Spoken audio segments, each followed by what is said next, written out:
Thank you for being here today. Happy November, and we appreciate the time. This is our agenda today. We're going to do some information, some reminders. We're going to do some updates from the state. And then what I did not put on here because this is the state's agenda slide, then we will start to go through the process of what happens next with regard to registration of families. So these are the reminders from the state. If you have children who are in selected status, as you know, for 25-26, we're in direct enrollment right now. And so children in selected status either need to be accepted or declined for the appropriate reason by the provider. And then those who are in accepted status, you need to enroll them. The child is not being paid. You are not being paid if the child is in accepted status. If you have a child in accepted status that for whatever reason is unresponsive, you can let us know and we will withdraw the child. And if you have the other option is if you have a child who has not started in your program, then you can go ahead and unenroll using the same date, unenrollment date as the start date and end date. You have any questions on any of that, you may contact any of the UPK staff and we can help you. There is a new provider handbook. It has been updated. And so I would love it for you when we get to the point where we're going to go over what's next in terms of registration. It will help you a lot if you actually have the provider handbook open on a device someplace, because I'm going to refer to a lot of slides that are in the provider handbook. Some reporting reminders. There is some quarterly reporting that is coming up. The first quarter is due on December the 31st. The reporting memo is up on the JI page if you are not familiar with it. But they are updating the information guidance and templates, and those will be up for you as soon as we get them. And I'm sure in many instances you're going to get them before we do. But just put it on your radar that the first quarter reporting is due on December the 31st. Supplemental hours information. We finally have a relatively up-to-date, oh no, we don't. September 15th. I didn't read that properly. Okay, that's not good. Um, so we do not have a current supplemental hours report that we are aware of.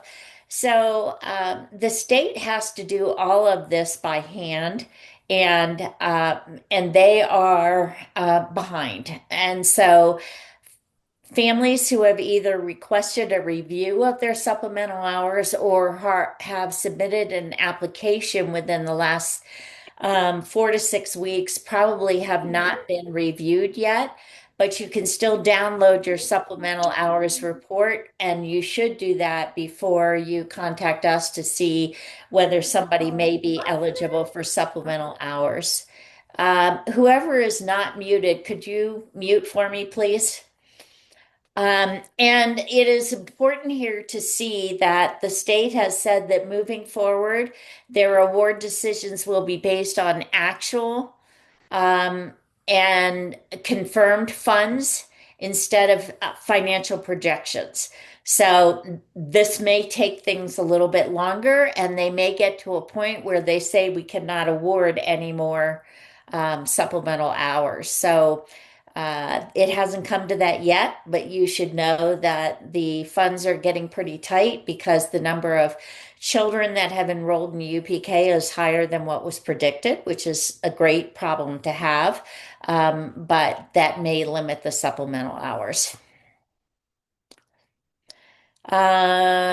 This is just more information about the supplemental hours report. All of this is going to be posted on the site, so we're not going to go through this, what the report looks like and what each column looks like. You can review that on these on the slides up on the UPK page when we get them put up. So, program setup form. Many of you we have talked to in the last couple of days, some of you because you submitted your form and we needed to confirm that what was on your form was what you really wanted. And some of you we contacted yesterday and said, hey, you have until midnight last night to submit your form in order to be published by the time registration opens. So we appreciate those of you who got back to us and let us know what your situation was. And those of you who did not, if you intended to continue to participate and you did not get your form in, I would appreciate it if you would call me as soon as possible. And I'm not sure I can do anything about it because the state has been very clear that that was the deadline for publishing before December 9th. But I would like to know your status one way or another. At the time that you did the setup form, there is also a link in there to submit your calendar, and that calendar is the 26-27 calendar. Carlina has been reaching out to providers who have not yet submitted their 25-26 calendar, but this is the 26-27 calendar. Many of you may be aware of the fact that there were some payment issues this year around a calendar submission, around the fact that the state did not know when your start date was. That was not necessarily verified. And so the state is trying to avoid that problem for next year by collecting calendars as soon as you have them. So you don't actually have to have the calendar uploaded before August 1st of 2026, but the sooner you can get it uploaded, you can check that off your list and know that the lack of a calendar is not going to impact your payment. So strongly suggest that you go ahead and submit that calendar as soon as you have it. We would also like to know when you have submitted it. So a quick email to one of us to say it's been submitted is great because we're keeping track of who has or has not submitted it so that as we get closer, we can remind you to get it done. Okay. Provider payments and funding provider payments. So the be all and end all memo is the operation memo, the 4-year-old preschool services funding and payments operation memo. That is up on our UPK page. And then this all talks about what the program services, how they're defined. None of this should be new to any of you. You have to enroll eligible children in your preschool program to be able to participate. And yeah, so none of this should be new to you at this point, but it was part of the state slide. So here you go. Provider payments and funding payment reconciliation. We have a little bit more about this in the frequently asked questions in the end. But in case some of you who are seasoned providers don't want to sit through the information about the registration, we'll go over this now. If you have a child who who was with you for the first couple of weeks of a month and then transferred to another center, and you have not been paid for that, you may, my advice is that you check your payment report for the following month and make sure that you didn't get a partial payment for that child. If you did not, then you need to submit a ticket to Metrics IQ, and you're going to want to put in that ticket the child's application number. The state has been concerned about too much information, too much private PII information being sent through emails, etc. So it's better if you just do the application number for the child. And then you want to make sure that um, you want to make sure that note to them the weeks that the child was attending with you, and that has to match the information in the child's application in terms of enrolled from this day to this day or unenrolled as of this day, et cetera. It has to match. So please don't submit anything to Metrics IQ that has a different date than what is in the enrollment information in the application. And then in order to expedite it, if I were you, I would also upload whatever information you have to demonstrate actual attendance during those days. It will make things quicker and get your reconciliation done. So the state is not saying necessarily that you will have to wait until December 31st for that reconciliation. They may be able to do it routinely in the next month's payment or in a special payment. But to be absolutely sure, if you have an issue between August and November, the deadline to make sure that you submit that reconciliation request is December 5th for payment on December 31st. And then you can see these other reconciliation dates here too. If you have any other payment issues, go through the same process, submit a ticket to Metrics IQ, and anything that you think you deserve back payment for or something of that sort, make sure for August to November that is submitted December 5th and that you get all of the information in that you can.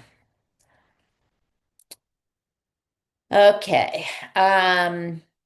So, provider and family timelines. The provider timeline is up on our UPK page, and I'm sure hoping that when we post these slides that all of these links will be live. We've had a little bit of a problem with that, but we're working on trying to make sure that that happens.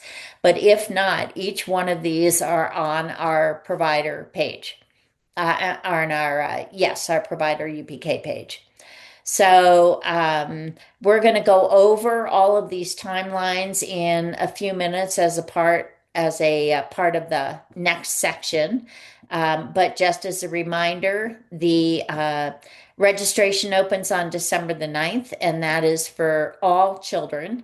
And then there is a period there between December the 9th and February 2nd that those who have priority pre-registration will be able to register and get a seat with their provider. And then the first family to provider matching round will run on February 16th, and the second one will run on March 16th, and direct enrollment will start on April 1st. So this is very similar to last year. All right, so what questions do you have, if any, about that particular section?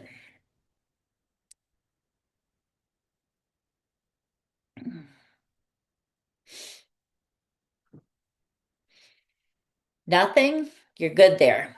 No question. So December 9th is when continuity of care starts, or you said all get to go for that date? All registration starts on December the 9th. Any family can register on December the 9th. So how is that going to help the kids who have continuity of care because they could lose their seat? No, they're not going to lose their seat. Oh, We're going okay. to go through all of that right now. Okay. Okay? All right. Any other questions about what we just went over? Okay, so any of you folks that are seasoned that don't need a refresher on any of this, you're free to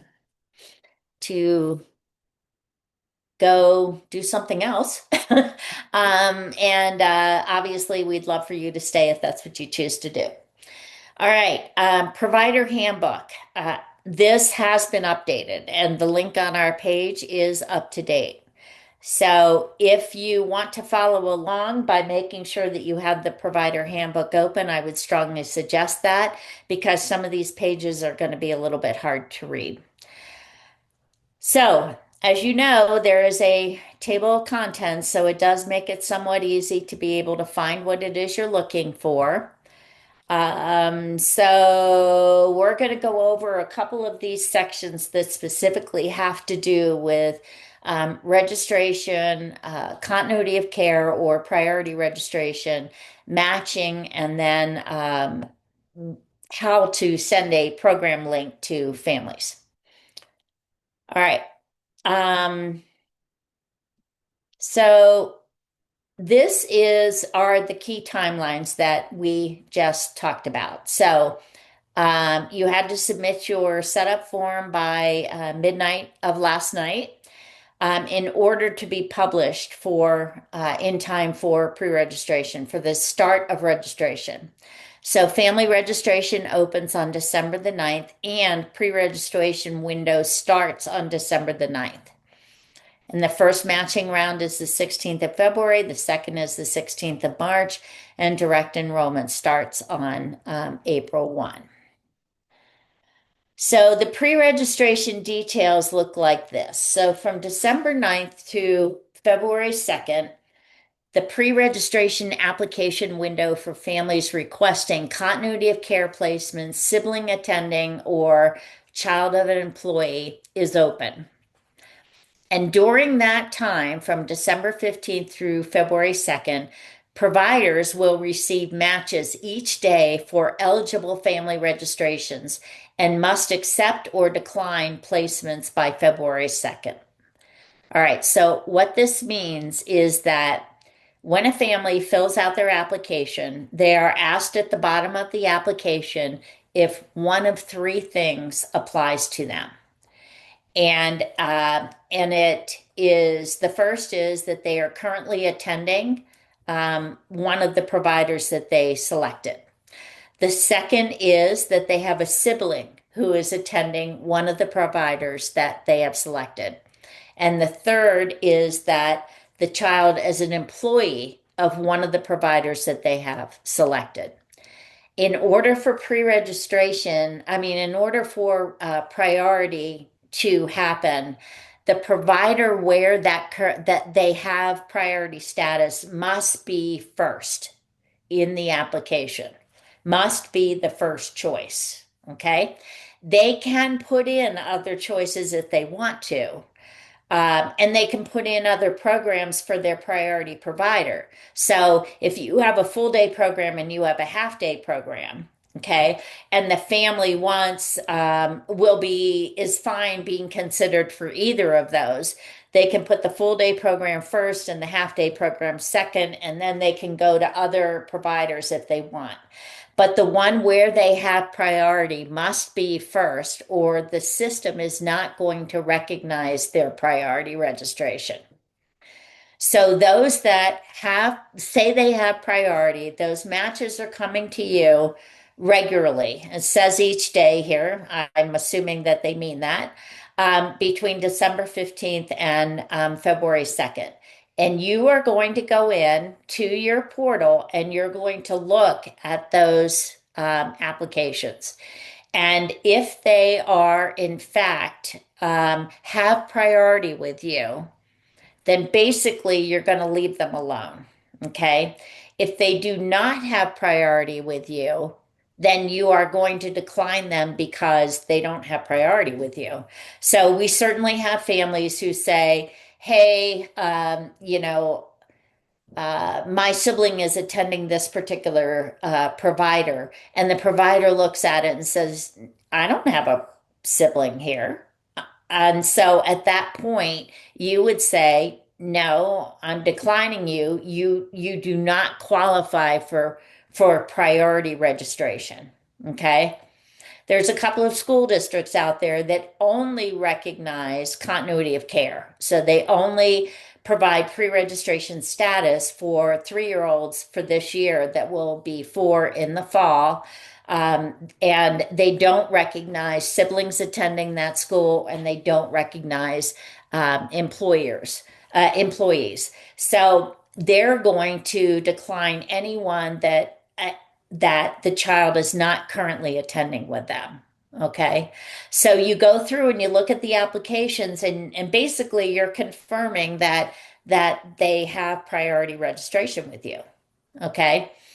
And then what is going to happen is those matches that you have not declined that have priority registration will go to families on February 2nd through the 11th. Well, will go on February 2nd.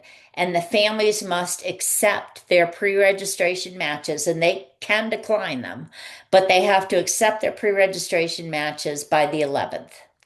If they do not accept them by the 11th, then that match no longer holds. It's going back into selected status, and the they're going to go through the matching rounds.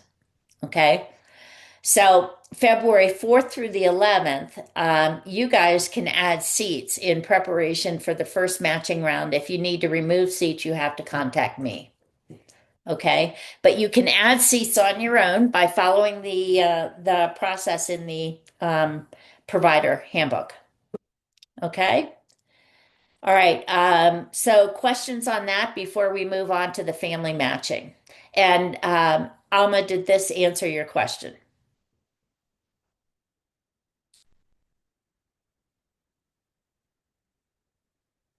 Okay. Yes, it did. Sorry, I was trying to get to my unmute button. Okay. Good. All right. So the family matching details are as follows. December 9th through February 2nd, any family, whether or not they have pre-registration status, can register through UPK. It's open to all families. February 16th by 5 p.m., CDEC will run the first family to provider matching. It's called the DAA. So if you hear us call it the DAA, that's the algorithm matching round. February 18th through the 23rd, the provider reviews and declines matches for an approved reason. So here, what comes into play here for approved reasons is, as an example, if a school district has said you have to live in my boundaries in order to take one of my seats, then if a family has chosen a provider and they are matched with that provider, that school district, but they do not live within the district, then the district has the right to decline that family. Okay. And the family will not see that until things are published, but they will be declined, okay, or can be declined. Most of you did not check anything on your setup form. You said none of these things apply to me, okay? So in that case, you have no reason to decline the family. Okay, so this is part of the equitable access piece of universal preschool. All right, so when you first start getting the matches, the proposed matches, okay, which would be February 18th. During that time, you really want to reach out to the families that are potentially matched with you, so have a match with you, and maybe offer them a tour or talk to them about anything specific that applies to you, et cetera, so that you have a pretty good idea by the time February 25th rolls around when the matches are published to the families, whether or not that family is going to accept that match or whether they're going to decline that match. Okay, because they already know about you and have made a decision as to whether or not there's a good fit. Okay, so some of you have lots and lots and lots of seats, and you're not going to be able to reach out to everybody, and I absolutely get that. This is not a requirement, it is a suggestion. Okay, to make your life a little bit easier and also to make sure that the family has more information when they're trying to decide whether or not they want to accept or decline a match. So February 25th through March 15th, again, you can add more seats if you would like. March 18th, the through March 23rd, again, the DAA will run on the 16th, I think it is. And then you will get your seats on the 18th, and you're going to review the rest of those matches between the 18th and the 23rd. It's the same process as the first matching round. And then it's actually April 1st. I don't know why I put April 2 on there, but April 1 is the start of direct enrollment for 2026. Now, we're in direct enrollment right now for 25, 26. It's the same process for 26, 27, only that starts on April 1 of 2026 for 26, 27. Okay. Any question on those timelines?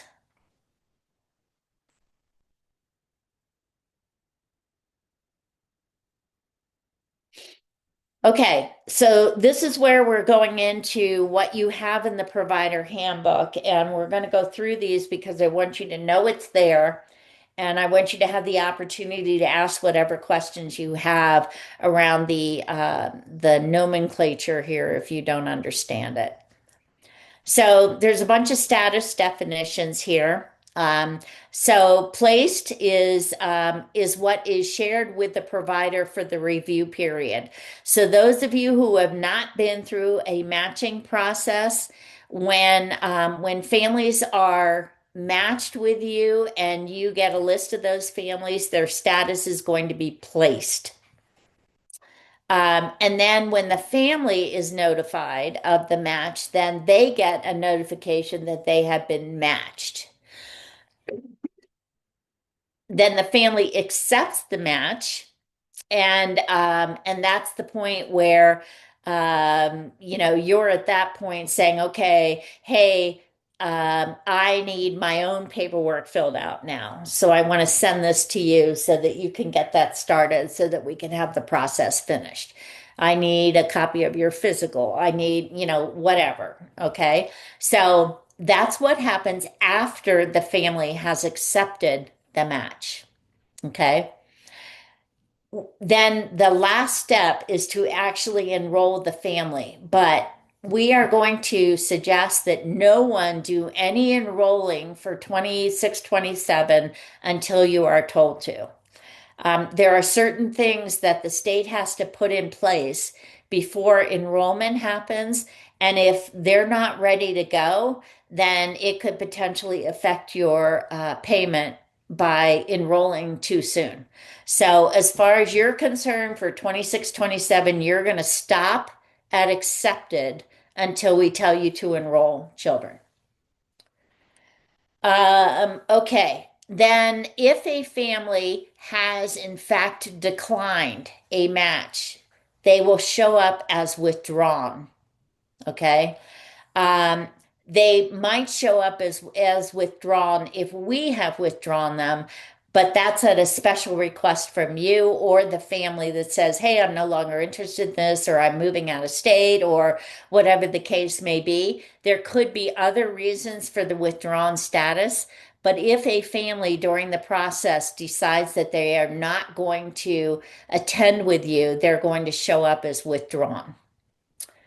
And then selected is during direct enrollment only. The family has selected your program and you need to take action. We've been over that several times, so I'm sure that's not new to you at this point.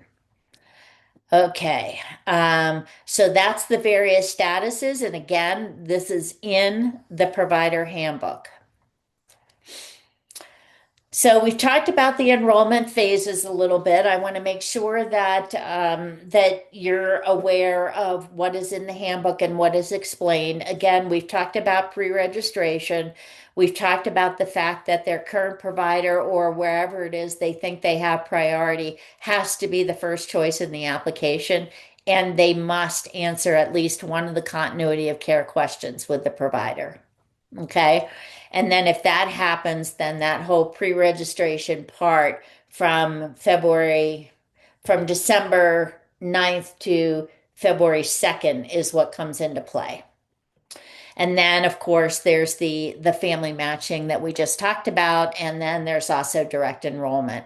So, what you need to do in each one of these is outlined underneath each one of the phases here in the provider handbook. All right, let's talk a little bit about the provider program link because there is some and has been some confusion about this. And part of the reason there has been confusion is sometimes, at least in the past, and I'm sure it's going to be fixed this time, but sometimes the link doesn't work. So families are saying, well, I mean, providers are saying, well, I sent this link and the family said they didn't get it, and, et cetera, et cetera.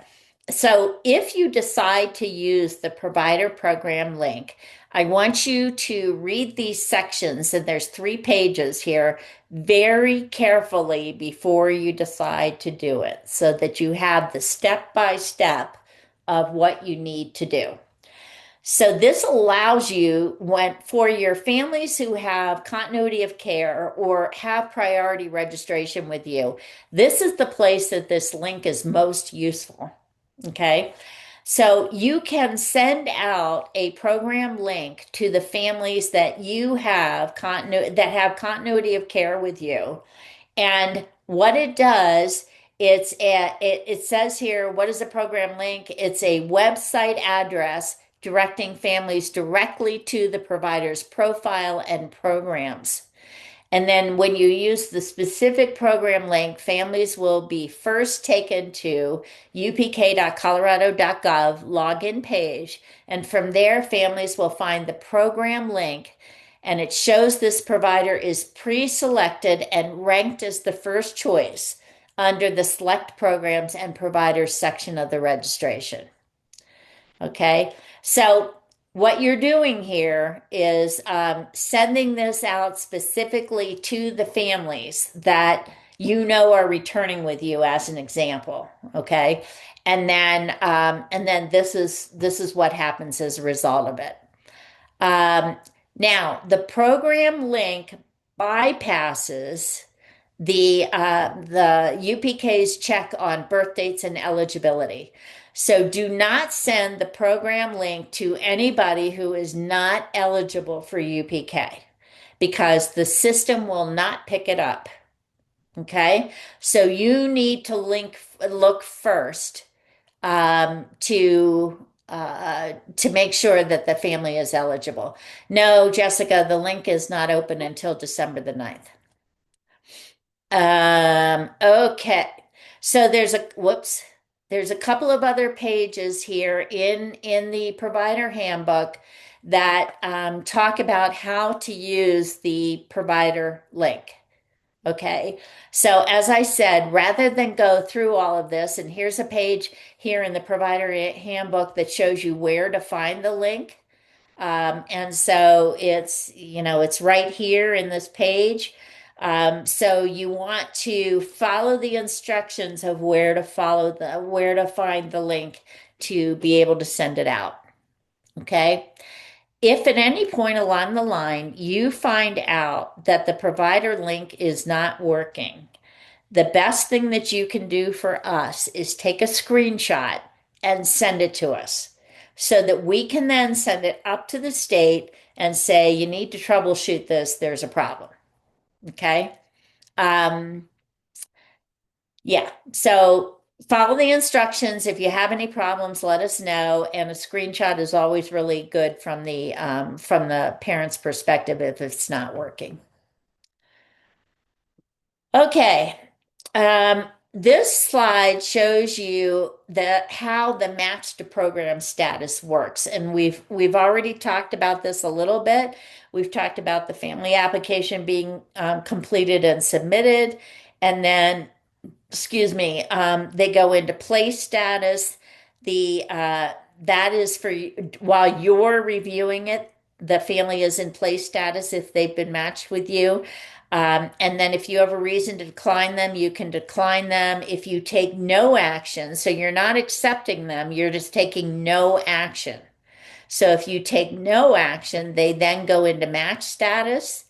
Um, and if they're declined, then the provider, that family then goes back into to the next algorithm, basically, to get them another match. Okay. So match status then goes to the family.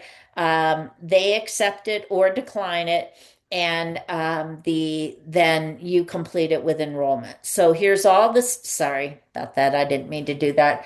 Here's all the steps involved in what this process looks like. We've talked a little bit about matching declines, and again, the reasons that you have decline are based on what you checked on your setup sheet. Okay, and if you checked that you did not have none of those applied to you, then you have no reason to decline a family. The family can decline you. So if you are getting together with a family that has potentially been matched with you, and collectively you and the family decide it's not a good fit, then you will need to ask the family to decline the match because you can't. Okay. Um, and um, and there are on this page, on the bottom of this page, there are some additional decline reasons that you can use during pre-registration only. Okay. I am a provider that prioritizes placement for the children of my employees. This child does not qualify for pre-registration because they are not a current student. This child does not qualify for pre-registration because they do not have a sibling that currently attends. This child does not qualify for pre-registration because they do not have a family member on my program staff. You selected the correct location or district, but the provider selected does not match our understanding of your continuity of care preference. So what does that mean? That means that um, so let's say you're District 20 and a family is attending right now at Edith Wolford, but their homeschool is, I don't even know if they're close to each other, but the homeschool is Legacy Peak. And they really want to go to the homeschool. So they've put Legacy Peak down there as their first choice and where they have continuity of care. They really don't have continuity of care there, but if you're okay with them, being on your list for Legacy Peak, then don't do anything. If you're not okay with that, then you can use this reason to decline them. And then you selected the correct provider, but your program does not match our understanding of your continuity of care preference. Again, this is one where maybe the family chose full day and they really only wanted half day. And so you can decline them for that reason. It's really easier when there are those situations that are a problem that can easily be fixed rather than the provider having to go, I mean, the family having to go back through another matching round. If you have the family call us or you call us and we can fix the program pretty easily, that's not really an issue. So, but if you don't want to do that, you can decline them and then they're going to have to fix their application. So they're going to have to call us anyway. And then we put the right program in there so that they go through the algorithm again. Oh, wait a minute. That's during pre-registration. So they're not going to go through an algorithm. We'll fix it for them. Okay. How to view and decline matches is in here. I think probably if you're a new provider, you may not have done this. So make sure you're reading the processes here. It gives you step-by-step instructions along with pretty pictures in terms of how to do this. So again, if there's anything that ends up to be an issue for you, you are free and encouraged to give us a call so that we can help you. Okay, more how to decline and how to accept, et cetera, et cetera. All right, and remember this part right here that says to accept a match, providers do not take any action. Okay, you're not accepting a student is accepting you. Okay. So sometimes in the handbook, it continues to say accept or decline, and they haven't caught and taken out the accept or yet. So accepting is doing nothing. All right. Declining matches, how to do that. Okay. We're going to do some FAQs and then I'm going to stop sharing and we're going to answer whatever questions you have. Uh, I missed the deadline to complete my provider setup form for 2627. Can I still participate? The answer is yes. You can complete the provider setup form at any time in November and early December to be published after the first of the year. After that, publishing dates will be established by CDEC. So if you do it this month, you'll be published right after the first of the year, and you'll still have some time with pre-registration and some time before matching begins. I have a child who attended with me and then transferred to another provider. How do I get paid for the 2 weeks that the child attended with me since they weren't enrolled with me at the end of the month? We talked a little bit about this already. Check your payment report and metrics enroll to see if you received a partial payment for the weeks that the child attended with you. If you did not, submit a ticket to Metrics IQ, and here's the address noting the child's UPK number, the dates that they attended with you, which must match the enrollment dates in the child's enrollment form, and any attendance documentation that you have for those weeks. Metrics may resolve this in the next payment, or it may become part of the reconciliation process. Reconciliation requests for August through November must be submitted by December 5th for December 31 payment. Do families have to honor the agreement that they signed with me to provide a certain number of weeks' notice?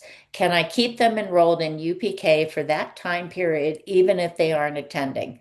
The answer is no. You must unenroll the child as of the date that they last attended with you. And then you can go through the reconciliation process, but you are not allowed to collect UPK funding for a child who is no longer attending with you, no matter what the document is that they signed with you. So if they decide that they're going to stay there for the 2 weeks notice or the 1 month notice, then obviously they're still attending and that's not a problem. But if they stop attending and have not honored that agreement, you cannot keep them enrolled in UPK. All right, I'm going to stop sharing and see what questions you have. Okay, so Barb Barnett asked, when will we be able to set up program descriptions in Bridge Care? I don't understand the question. Say more. Hi, Noreen. I'm wondering about like setting hours and changing the descriptions of our programs, adding financial tuition information, that kind of thing. Your profile is unlocked right now. Oh, it So is. you can do it. Yeah, you can do it right now, but you have to differentiate between 25, 26 Right. and 26, 27. Gotcha. So just make sure that it's really clear as to what goes with what, but it's unlocked right now. Okay, thank you. Uh-huh. Stacy wants to know on page 9 it states we must notify LCO of any closure on a scheduled UPK service day. Does this include snow days and late start early dismissal due to weather? So it's nice that it says that. I've never had anybody do it. So uh, by submitting your calendar, you are actually stating the days that you are planning to be closed. Okay. Um, I would say just keep a record of the days that you are closed for snow or anything of that sort, in case you have to be able to show the state that you did actually, you were open and offering services for the number of hours that you are required through the year. If you want to send them to us, that's fine, but I don't know what I'm going to do with them. So Yeah. I would just suggest you keep a record of it yourself. Noreen, this is Shane. I'm Barb sorry, again. Barb. Go. I'm sorry. I'm looking at Bridge Care, and what I'm talking about is the programs for 26, 27 that we just submitted last night, Uh-huh. and everything is locked. I'm looking at it. Oh, the program piece has never been unlocked. So you can't. So Barb, let me take it offline with you because I need to be able to see what it is you're trying to do at this point. But the specific program piece is actually fed by your setup form, and that's why it's locked. Okay. And it has always been locked. But anything else that you want to put in there in terms of hours and things of that sort, the hour piece is the text boxes anyway are unlocked to the best of my knowledge. Okay, for next year, because that's what I want to change. This year isn't changing, but next year will. Well, your profile is your profile is your profile. So it carries over from year to year. Hmm. There is not a separate profile for 26, 27. Okay. Okay, so Your at the end of profile is this, your profile. okay, so at the end of the school year, when we want to make changes to some of our program sites, we need to do it then, like after school's out, so that this information, like we're adding some tuition options at some of our locations for next year. That's the information I want to put in. Yeah, you can put it in under the other financial information right now. Just make sure it's under 25, 26, 27. Okay, thank you. Mm-hmm. There's a question from Shayna. Shayna, did you want to unmute and ask Noreen specifically your question? Sure, and it's kind of unrelated to all of what we were talking to, but it was a question that I wanted to make sure I had an understanding of. When it comes to the Colorado Shines rating and how that kind of plays into all of this, I want to make sure I have a firm understanding. And that is, you have to participate in Colorado Shines to be a UPK provider, but there's not a minimum level that we have to reach. However, providers that are 3 through 5 don't have to redo their provider agreement every year. Is that correct? I don't know whether it's 3 through 5 or 4 and 5, but you are correct. As of next year, um, it's you're going to have to do a provider agreement for the coming year, I believe. But after that, you will not necessarily have to redo the provider agreement depending upon your shines level. Okay. Um, the other thing that it impacts is your ratios in your classrooms. So, so under the quality standards that go into effect in July of 2026, depending upon what your Shines rating is, your ratios in your classrooms are different depending upon your level in terms of how many kids you can have for each teacher. No, is that true for home-based programs? I doubt it. I mean, how can it be? That's what yeah, I was like, it'd be nice if they let home-based programs have a different ratio, but we would still have our regular licensing Right. ratios, Right, right? exactly. That's for centers and I don't even know if it applies to school districts. I'd have to go back and look at the specifics. And we are going to start diving into those standards a little bit more deeply because they are coming into play as of July of 2026. And so there will be a lot more information, a lot more emphasis on that in upcoming roundtables. Right now, we're just trying to get providers in so that registration can happen. And I made sure all the links were live on our UPK page, but that's about all I've done with regard to quality standards. So, Okay.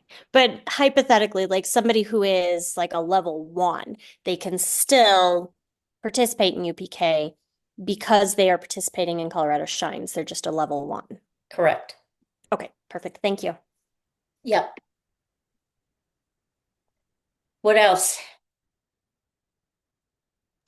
Will there be more roundtables about what the quality ratings are? Are you guys going to like dive into them more specific, or just we have to read up on them? Well, I mean, it's always a good idea for you to read up on them, but I think a lot of what we will be doing in as we get into early 2026 is roundtables on quality standards. Okay. But some of this stuff is going to, I mean, if you're a center and you're a Shines 2, your ratios are going to be lower than a Shines 4.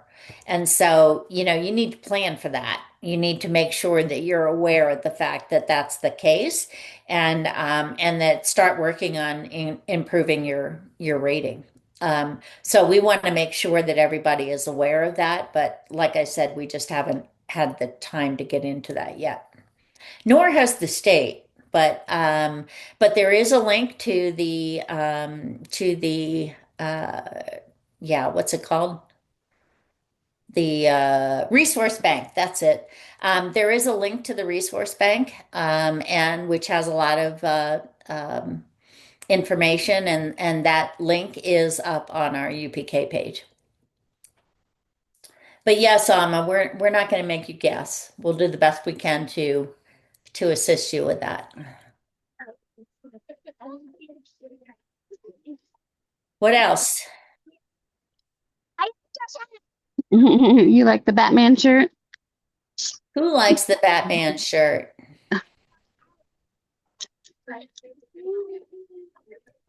Alma, do you want to mute, please?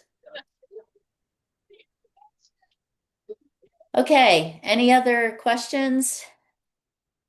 Hey, Noreen. Yeah. I have a student that we have been keeping in selected status because the family is a DoD employee that had been caught by the hiring freeze as far as moving to Colorado Mm-hmm. and currently is stuck because of the government shutdown. Mm-hmm. Is it okay to still keep them in the selected status, or should I remove them from that?